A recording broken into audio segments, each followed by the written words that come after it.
In the early evening, Emily Carter zipped her coat in front of her apartment building in Brooklyn.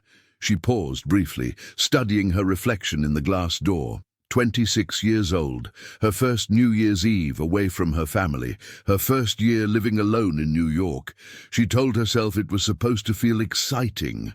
Her phone vibrated in her pocket. A message from Maya appeared on the screen. They were already on the train. Was she coming? Emily typed a quick reply with cold fingers, telling her she was leaving now. She slid the phone back into her pocket and stepped outside. The air was bitter, the kind of cold that burned her lungs on the first breath. She pulled her scarf tighter around her neck and walked toward the subway station, blending into the crowd moving in the same direction. Everyone drawn toward the lights, the noise, and the promise of something better after midnight. By the morning after New Year's Eve, New York City looked exhausted. Confetti clung to wet sidewalks, plastic cups floated in puddles of melting ice. The streets that had been packed with bodies hours earlier now felt hollow, as if the city itself were trying to catch its breath. For most people, January the 1st began with headaches, blurry memories, and regretful photos. For a few families, it began with silence. Emily's mother woke up that morning with an uneasy feeling she couldn't explain. She lived in upstate New York, several hours away, and had already sent 3 text messages before noon. None were answered. At first, she told herself Emily was sleeping, that she had stayed out late, maybe crashed at a friend's apartment in Manhattan. That was normal. That was what young people did on New Year's Eve. But by early afternoon, the feeling hadn't gone away. It had grown heavier. Emily's phone went straight to voicemail. Her roommates hadn't heard from her. By evening, her mother called the New York City Police Department. The officer on the line sounded tired, polite, but distant. He explained that many people were still accounted for after New Year's Eve. Phones lost, wallets stolen, missed trains. It happened every year. She's an adult, he said. It's still early. But Emily's mother knew her daughter. Emily always called. That night, detectives reviewed the first pieces of footage. Security cameras inside the Brooklyn subway station showed Emily entering with the crowd. Her coat, her scarf, her bag slung over her shoulder. Another camera showed her on the platform, then another inside the train. After that, nothing. No exit footage, no card swipe, no bank activity. It was as if Emily Carter had dissolved somewhere underground. Luis didn't make it home that night. When his wife woke up that morning, his side of the bed was untouched. No missed calls, no messages, just silence. At first, she assumed his phone had died. By midday, she checked his driver app. His last trip was still open, no drop-off location, no payment processed. The car was found later that afternoon in a quiet residential street in the Bronx, parked neatly, doors locked. No signs of a struggle. Inside the car, everything looked normal. Too normal. Luis's jacket was folded on the passenger seat. His wallet was still in the glove compartment, but his phone was gone. Investigators noted something unusual. The vehicle's GPS stopped transmitting shortly after midnight, not abruptly, gradually. As if the signal had weakened rather than cut off. There were no surveillance cameras on that street. No witnesses. Just a car that had arrived and never left. Rachel didn't leave Times Square until the early morning. She spent hours pushing through crowds, shouting her sister's name until her voice cracked. She spoke to officers who told her to wait, to calm down. To check nearby medical tents, Lauren wasn't there. When Rachel finally reached a police station, her hands were shaking so badly she could barely hold her phone. She showed them the last message. Something's wrong. The officer asked questions Rachel struggled to answer. What exactly was wrong? Had Lauren described anything? Did she see anyone suspicious? Rachel could only repeat the same words. They were together, and then she was gone. Security footage from Times Square was overwhelming. Hundreds of cameras, thousands of faces, millions of movements. Lauren appeared in several shots, laughing, waving, jumping as the crowd counted down. Then, at one point, she was pushed sideways. Another camera caught her stumbling. Then another showed her speaking to someone just outside the densest part of the crowd. The angle was bad. The person's face was never visible. Minutes later, Lauren walked out of frame. She never appeared again. For weeks, the cases moved separately. Different precincts, different detectives, different families demanding answers, but small details began to surface. Emily's phone records showed her last message was sent shortly before midnight. A short text to Maya that was never delivered. Luis's missing phone was never recovered, but cell tower data suggested it remained active for several hours after his car stopped moving. Lauren's phone powered off completely sometime before dawn. 3 phones, 3 silences, 1 city. A junior analyst was the first to notice something else. All 3 last known locations aligned within a narrow corridor of Manhattan and the Bronx. Not close enough to be obvious, not far enough to ignore.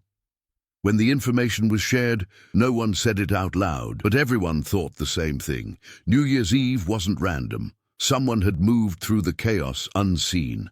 By the time January turned into February, the city had moved on, but the families hadn't.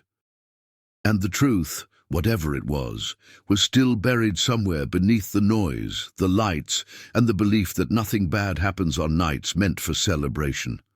Quando quiser, continuo immediatamente. For a long time, no one wanted to admit there was a pattern. New York was too big for that, too chaotic, too full of coincidences that meant nothing when examined closely. Every year, people went missing. Every year, cases stalled. Every year, families waited for answers that never came. So the idea that 3 disappearances on the same night might be connected felt irresponsible, almost disrespectful. And yet, the data didn't stop accumulating. Her name was Karen Holt, and she wasn't a detective. She worked behind a desk in a building most people never noticed. No badge on her belt, no gun in a drawer, just screens, spreadsheets, and reports that passed through her hands every day without comment. Karen's job was simple: review unresolved cases for internal consistency. Look for overlaps, flag anything that deserved a second look. She had seen hundreds of disappearances, most of them blurred together. But these 3 didn't. It wasn't the timing alone. New Year's Eve was obvious. Too obvious. What caught her attention were the small decisions that had preceded each disappearance. Emily had hesitated before leaving her apartment. That pause was mentioned in a text message she had drafted but never sent, recovered later from her phone's cloud backup. Luis had almost logged out of the driver app. He had hovered over the button for several seconds, according to system data, before accepting the final request. Lauren had suggested moving closer to the center of the crowd, then changed her mind at the last second, pulling her sister in a different direction. 3 moments of hesitation, 3 choices that placed them slightly off their intended paths. Karen highlighted the lines on her screen. She didn't know what it meant yet. But she knew it mattered. Detectives retraced Emily Carter's movements repeatedly. Her MetroCard swipe placed her entering the station. Cameras confirmed it. The train she boarded was logged. Its stops were recorded. But somewhere between stations, the trail vanished. What made it worse was what didn't happen. No emergency stop, no disturbance reported. No passengers came forward to say they had seen anything unusual. That silence bothered investigators more than chaos would have. One detective noted it during a meeting. "People notice when something goes wrong," he said, "especially on nights like that." But nothing had gone wrong, at least not loudly. When they reviewed footage from later stations, they found something strange. Emily wasn't visible exiting the train, but the camera angles weren't perfect. People blocked each other constantly. A person could disappear simply by standing behind someone else at the wrong moment. That explanation satisfied some. Not everyone. The man Luis picked up was never identified. The ride request had been placed through an account that vanished days later. Not deactivated, deleted entirely. No payment method remained, no name attached. That alone wasn't unheard of. What unsettled investigators was the route. The car didn't take the most direct path. It drifted through streets that added time without reason. At several points, the GPS showed brief stops, not long enough to raise alarms, but long enough to suggest conversation or instructions.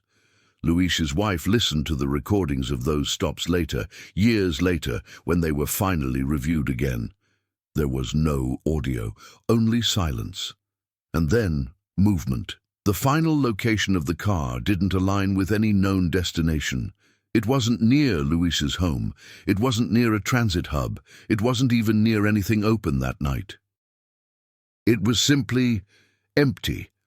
Lauren Moore's disappearance was the most visible and the most confusing. She vanished in front of cameras, in front of thousands of people, in the most watched location on the planet, and yet no one saw her go. The footage showed her stepping out of the densest part of the crowd. That alone wasn't unusual. Many people did it to breathe, to make phone calls, to escape the pressure. But Lauren didn't head toward a clear exit. She moved sideways, away from light, away from cameras. One camera caught her stopping near a barricade, speaking briefly to someone standing just outside the controlled zone. The figure wore dark clothing, no visible uniform, no identifiable badge. Could have been security, could have been police, could have been neither. The interaction lasted less than 30 seconds. Then Lauren walked, not ran, not dragged. She walked calmly out of frame. That detail haunted Rachel. She wouldn't have gone with someone she didn't trust, she said again and again. But trust, investigators knew, was a flexible thing on nights like that. The call came months later. A woman who worked overnight shifts at a convenience store near one of the mapped locations had seen something on the early morning after New Year's Eve. She hadn't called sooner because she didn't think it mattered, because she didn't want attention, because she wasn't sure of what she'd seen. She told detectives that a man had entered the store shortly before sunrise.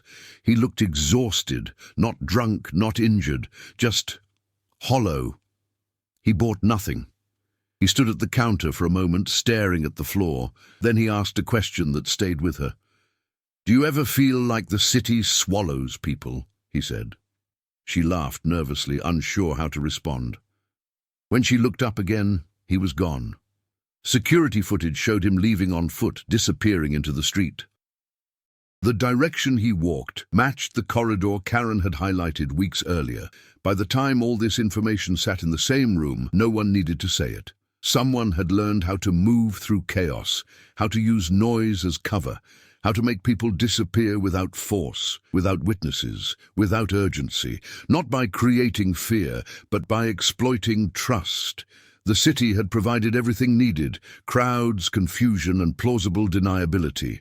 All someone had to do was step into the gaps. And in New York there were always gaps. The man came forward almost by accident. His name wasn't in any report. His face hadn't been captured clearly on any camera.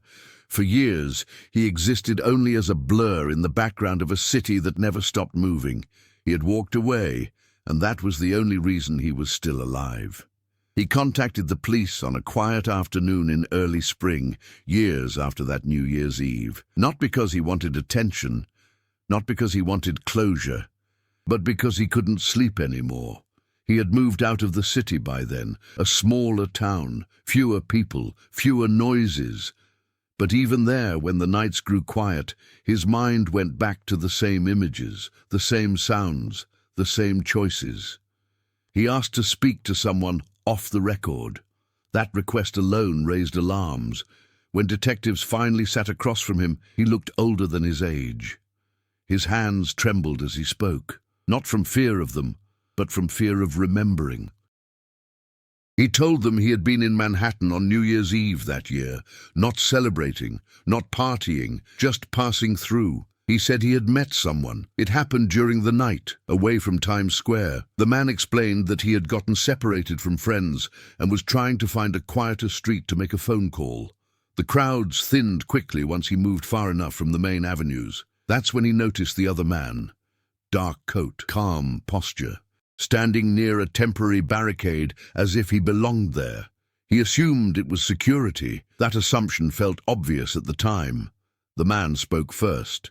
"Phones don't work well in the crowd," he said casually. "If you need to call someone, it's better a block down." The voice was neutral, helpful, unremarkable. The man nodded, grateful, and followed him for a short distance. Not far, just enough to step out of the noise. They stopped near a side street. That was when the tone changed.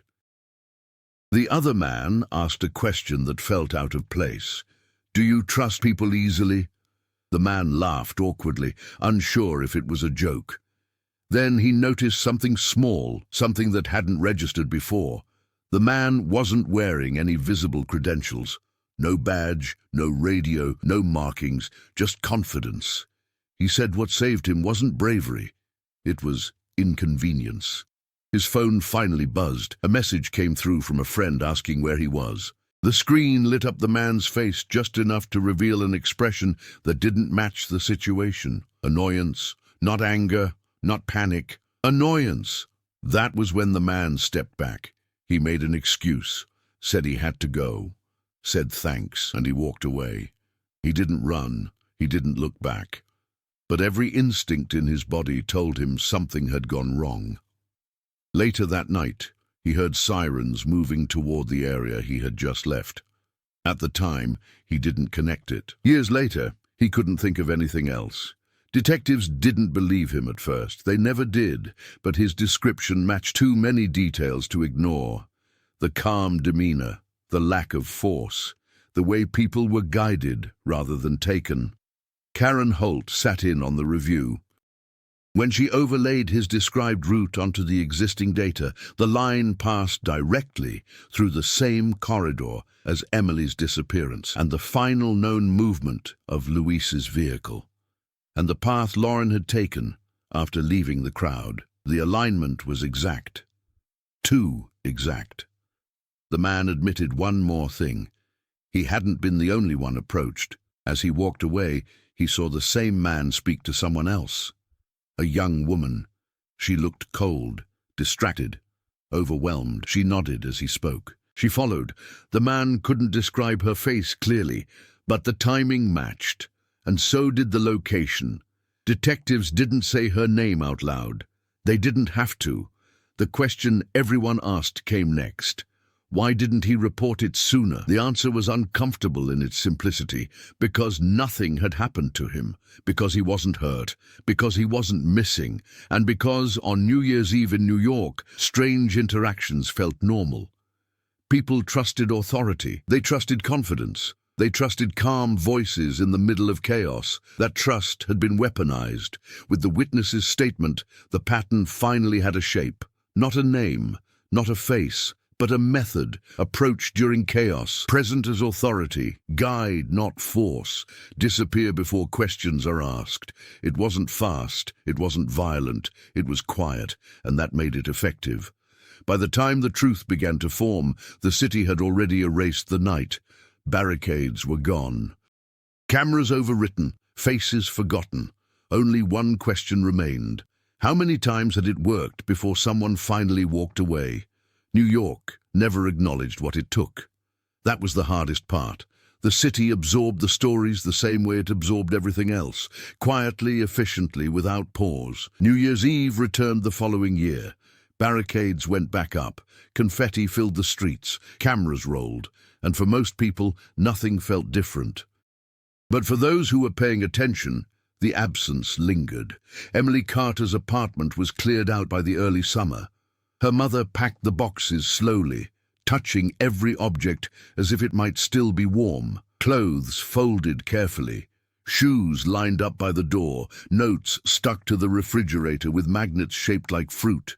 Nothing suggested danger, nothing suggested urgency. That was what haunted her. Emily hadn't left angry. She hadn't left upset. She hadn't left running from anything. She had simply stepped outside on a night the world told her was safe. When investigators finally told her there would be no further active leads, she nodded. She had already known. What she never stopped asking herself was simple.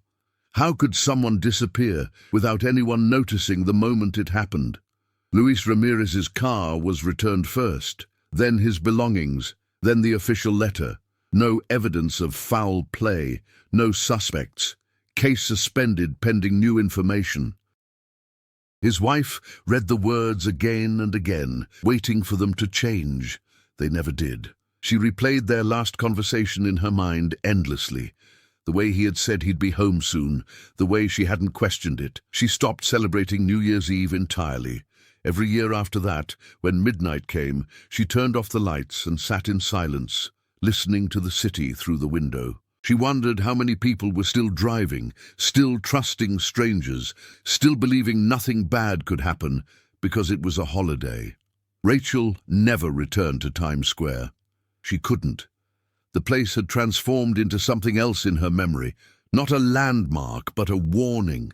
She testified at every review, watched the footage until she could no longer tell which figure was Lauren and which was just another stranger in the crowd. The message stayed with her. Something's wrong. Not a scream, not a plea, just an observation.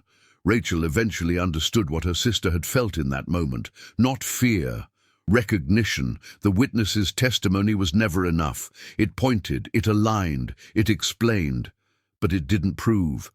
The man lived with that knowledge quietly. He avoided crowds, he avoided uniforms, he avoided moments when someone spoke with too much confidence and too little explanation. Sometimes he wondered what would have happened if his phone hadn't buzzed.